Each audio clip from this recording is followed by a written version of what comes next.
The airplane never landed. The day Flight 717 took off, no one thought Flight 717 would become a story that would be whispered for generations. The departure of Flight 717 was routine, like countless others, from the bustling JFK Airport in New York, bound for London. The weather for Flight 717 was perfect, the sky clear, and the passengers of Flight 717 were filled with the usual mix of excitement and exhaustion. On board Flight 717 were business professionals clutching laptops, families preparing for vacations, and solo travelers lost in their thoughts. Everyone trusted the advanced design and the seasoned crew of Flight 717, but the journey of Flight 717 was destined to defy everything they knew. Flight 717 began smoothly, its engines roaring with the kind of power that assured even the most anxious of flyers. The captain of Flight 717, Richard Cole, was a veteran pilot with over 20 years of experience. Captain Richard Cole had flown hundreds of transatlantic flights, and his calm, authoritative voice over the intercom reassured passengers of Flight 717 that they were in capable hands. Ladies and gentlemen, welcome aboard Flight 717.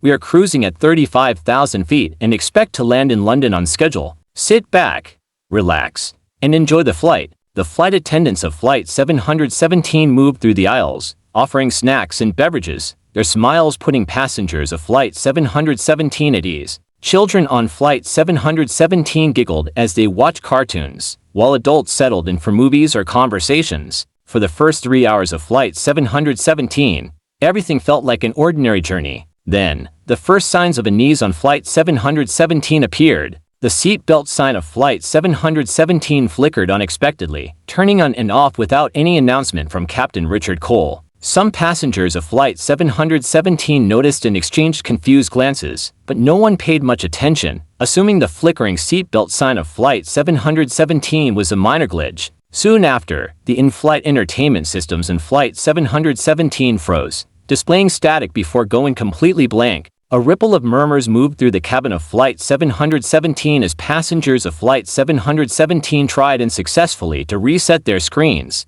Captain Richard Cole's voice came over the intercom again. Ladies and gentlemen, we're experiencing some minor technical difficulties on Flight 717. There's no need for alarm. Our crew is working to resolve the issue. Please remain seated and fasten your seatbelts. Captain Richard Cole's voice, though calm, had a slight edge, as if Captain Richard Cole was trying to convince himself as much as the passengers of Flight 717. Outside the windows of Flight 717, the sky remained clear, but something about the view felt wrong. The ocean below Flight 717 looked different, its surface shimmering unnaturally. Howard, a retired pilot sitting in seat 1B on Flight 717, noticed the sun's position seemed off. Howard tapped a flight attendant on the shoulder and pointed out that Flight 717 appeared to be heading in the wrong direction. The flight attendant of Flight 717 nodded politely and assured Howard that the crew of Flight 717 was monitoring the situation. As hours passed, an unsettling realization began to creep through the passengers of Flight 717.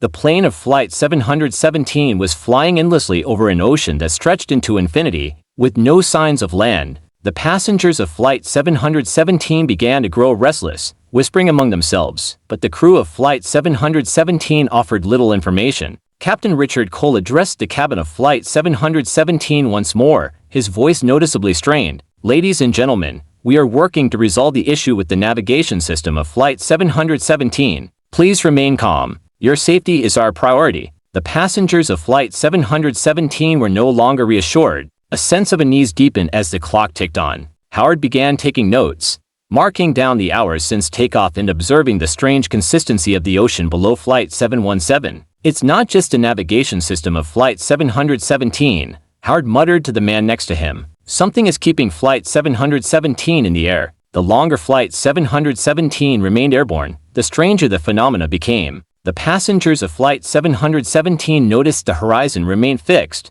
the sun never setting or rising. The fuel indicator on Flight 717, visible to the crew, showed no depletion, which should have been impossible. Food trays on Flight 717 replenished themselves, and passengers of Flight 717 who dozed off woke up feeling as though only minutes had passed. No matter how long they slept, one woman on Flight 717, a scientist named Margaret, began to theorize. Margaret proposed to the passengers of Flight 717 that Flight 717 might have entered some kind of temporal anomaly. Margaret's explanation sent ripples of fear through the passengers of Flight 717. If Flight 717 is stuck in a loop, how do we get out of it? Another passenger asked, but Margaret had no answers. Captain Richard Cole and the crew of Flight 717 grew increasingly desperate, trying every protocol in the book to course-correct Flight 717, but nothing worked. Captain Richard Cole, Howard, and Margaret convened privately in the cockpit of Flight 717, discussing theories that grew more outlandish by the minute.